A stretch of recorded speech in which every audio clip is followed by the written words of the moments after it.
दोस्तों, T20 world cup तो हमारा हुआ, तिरंगा भी लहरा गया, लेकिन अब शुरू होने वाला है दुनिया का सबसे बड़ा लीग, सबसे बड़ा मनोरंजन और सबसे बड़ा त्योहार, द इंडियन प्रीमियर लीग। अब ना कोई भाईचारा रहेगा और ना ही कोई एक ही टीम को सपोर्ट करेगा, ना अब एक जर्सी रहेगी, ना सिर्फ इंडियन प्लेयर्स के चर्चे होंगे। अब लड़ाई होगी हर एक रन के लिए, हर एक विकेट के लिए। लेकिन एक बात तो तय है, आईपीएल का मौसम चाहे जो भी हो, दबदबा तो सीएसके का ही रहेगा, क्योंकि बॉस जीतेगा तो सीएसके ही। नमस्ते क्रिकेट फैन, स्वागत है आपका एक और धमाकेदार एपिसोड में। मैं हूं देव और स्वागत है आपका मेरे चैनल मिस्टर देव में। आज बात होगी उस टीम की जिसने आईपीएल 2026 के ऑक्शन में सबको हैरान कर दिया।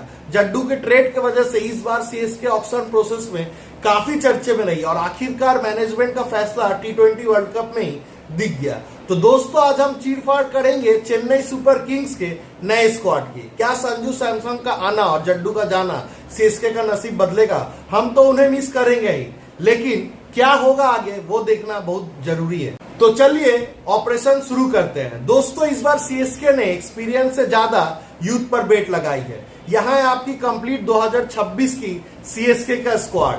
पहले नंबर पर है संजू सैमसन।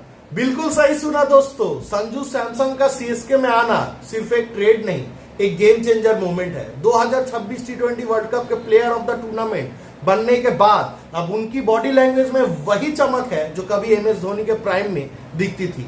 राजस्थान के कैप्टन से लेकर चेन्नई के ओपनर तक का सफर उनके लिए एक नया जन्म है। उनका नाम आज हर इंडियन फैन की जुबान पर है। राजस्थान रॉयल्स में हमने एक कैप्टन संजू को देखा, लेकिन सीएसके में आते ही उनका अवतार ही बदल गया है। वो कहते हैं ना, येलो जर्सी का सुकून ही कुछ अलग है। अब संजू सिर्फ एक विकेट कीपर नहीं, वो मात्रे के साथ मिलकर इनिंग्स की शुरुआत करेंगे। उनका कॉन्फिडेंस, उनका स्वैग और उनकी बॉडी लैंग्वेज बता रही है कि इस बार संजू किसी को बख्शने वाले के मूड में तो है ही नहीं। वो पावर प्ले का फायदा उठाएंगे, वो स्पिनर्स को पहले ओवर से ही स्टेडियम के बाहर फेंकेंगे। संजू का कहना है कि माही भाई के साथ रहकर उन्हें एक नई क्लैरिटी मिली है। 1.4 बिलियन लोगों का भरोसा जीतने के बाद अब संजू का अगला मिशन है सीएसके को 6 ट्रॉफी जिताना। स्ट्रेंथ अगर उनका देखा जाए, उनकी सबसे बड़ी ताकत है उनका पिकअप शॉट। नई बॉल से पेस का इस्तेमाल करके वो बिना किसी रिस्क के लंबे छक्के मारते हैं। तो दोस्तों, दूसरे नंबर में दिखने वाला है आयुष मात्रे।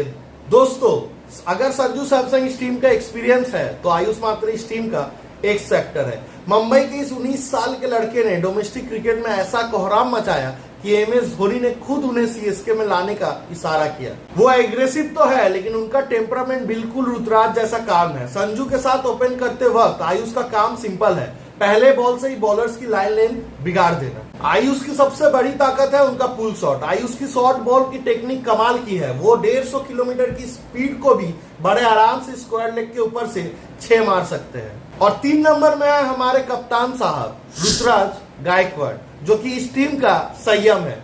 उनका गेम देखकर लगता है जैसे कोई शतरंज खेल रहा हो। ऋतुराज ने दिखा दिया है कि बिना शोर मचाए भी डोमिनेट कैसे किया जाता है। एमएस धोनी की छत्र छाया में रहकर उन्होंने कैप्टेंसी का वो हुनर सीखा है जो प्रेशर को मजाक बना देते हैं। इस बार वो सिर्फ बैटिंग नहीं करेंगे, बल्कि फील्ड पर 11 खिलाड़ियों को एक साथ लड़ाएंगे भी और जिताएंगे भी। गायकवाड़ का सबसे बड़ी ताकत है उनका टाइमिंग। उनकी टाइमिंग की वजह से उनको बॉल हिट करने की जरूरत ही नहीं पड़ती। वो सिर्फ बॉल को किस करते हैं और वो बाउंड्री के बाहर होती है। उनका स्पिन प्लेइंग टेक्निक इंडिया में टॉप क्लास है। चौथे नंबर पर आएंगे डेविड ब्रेविस। ब्रेविस जिनको पूरी दुनिया बेबी एबी के नाम से जानती है, वो अब सीएसके के लिए एक नई तबाही मचाने के लिए तैयार है। ब्रेविस को मिडिल ऑर्डर में लाना सीएसके का सबसे बड़ा गेम चेंजिंग मूव हो सकता है।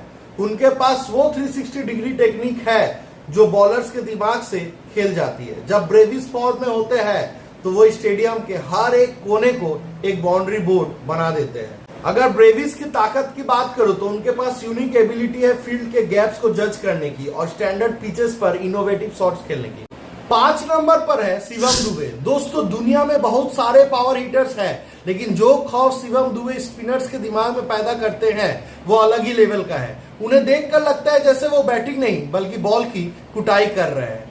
माही भाई ने दुबे को एक स्पिनिंग हिटिंग मशीन में बदल दिया है। जब मिडिल ओवर्स में गेम थोड़ा स्लो होता है तब दुबे आते हैं और 2-3 छक्कों से मैच का रुख ही पलट देते हैं। इस साल उन पर जिम्मेदारी और बड़ी है क्योंकि वो टीम के सबसे सीनियर फिनिशर्स में से एक है।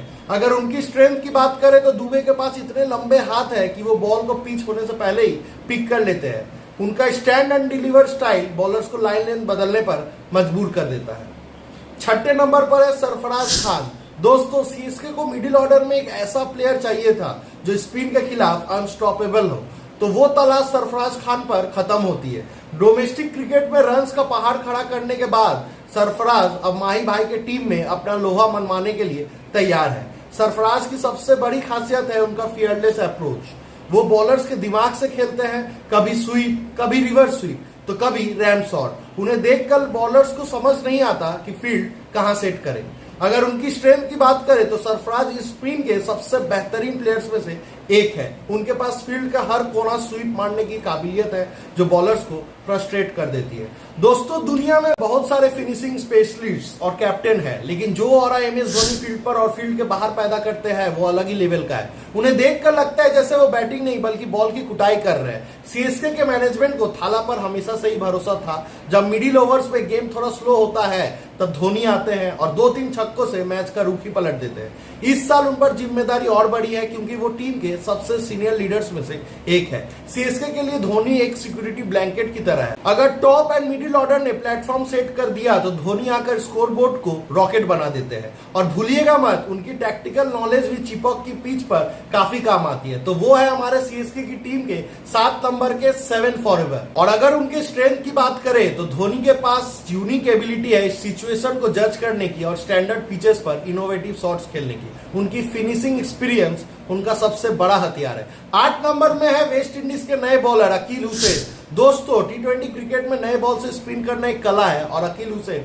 उस कला के उस्ताद है। वेस्ट इंडीज का ये सुपरस्टार अब सीएसके की स्पिन एकेडमी का एक नया हिस्सा है। अकील की सबसे बड़ी ताकत है उनकी एक्यूरेसी। वो बैट्समैन को हाथ खोलने का मौका ही नहीं देते। चिपॉक की पिचेस पर जहां बॉल थोड़ा रुक रुक कर आती है वहां अकील की स्लाइडिंग डिलीवरी विकेट्स का ढेर लगा सकती है। और सिर्फ बॉलिंग ही नहीं, अकील नीचे आकर बड़े हिट भी लगा सकते हैं। अगर उनकी स्ट्रेंथ की बात करें तो अकील की लाइन और लेंथ इतनी सटीक है कि बैटर को मजबूर होकर गलती करनी ही पड़ती है। उनका ऑन बॉल राइट हैंडर्स के लिए हमेशा खतरा होता है। 9 नंबर पर मैं रखूंगा नूर अहमद को, जिनको पूरी दुनिया अफगान मिस्टिक के नाम से जानती है। वो अब सीएसके के लिए एक नई तबाही मचाने के लिए तैयार है।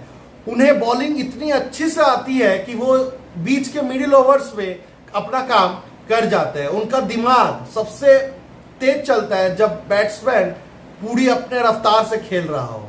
अगर उनका स्ट्रेंथ की मैं बात करूं तो उनकी मिस्ट्री स्पिन उनका सबसे बड़ा स्ट्रेंथ है। 10 नंबर पर है खलील अहमद। दोस्तों, क्रिकेट में कहते हैं कि एक लेफ्ट आर्म पेसर कैप्टन के लिए हीरा होता है और खलील अहमद वही हीरा है जो अब सीएसके की बॉलिंग अटैक को लीड करेंगे। उनकी सबसे बड़ी ताकत है नए बॉल को दोनों तरफ से मूव कराना।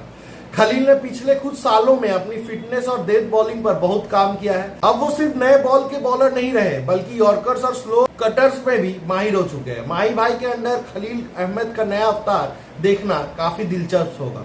अगर उनकी स्ट्रेंथ की बात करूं तो लेफ्ट आर्म एंगल से जब बॉल अंदर आती है तो टॉप ऑर्डर बैटर्स के पास उसका कोई जवाब नहीं होता। उनकी फिटनेस ही उन्हें लंबे स्पेल्स डालने का ताकत देती है। और 11वें नंबर पर होंगे एकदम फ्रेश प्लेयर और सबसे लेटेस्ट एंट्री करने वाले स्पेंसर जॉनसन। दोस्तों, टी20 क्रिकेट में पेस और बाउंस का कॉम्बिनेशन हमेशा डेडली होता है और स्पेंसर जॉनसन इसी कॉम्बिनेशन के मास्टर है। ऑस्ट्रेलिया का ये गोरा शेर अब चेन्नई की गर्मी में दहशत मचाने के लिए तैयार है। स्पेंसर की खासियत है उनका हाई रिलीज पॉइंट जो उन्हें एक्स्ट्रा बाउंस दिलाती है। जब बॉल उस हाइट से आकर सीधा हेलमेट के पास लगती है तो बैटर के पास सिर्फ एक ही ऑप्शन बचता है, गलती करना। सीएसके के लिए वो पावर प्ले और डेथ ओवर्स दोनों में एक फैक्टर साबित हो सकते हैं। अगर उनकी स्ट्रेंथ की बात करूं तो उनका हाइट उन्हें वो एडवांटेज देता है जो हर बॉलर के पास नहीं होता। लेफ्ट आर्म एंगल से बॉल बाहर निकालना उनकी सबसे बड़ी स्ट्रेंथ है। तो ये थी मेरी प्लेइंग 11। लेकिन दोस्तों रुको, क्योंकि असली खेल तो अभी बाकी है।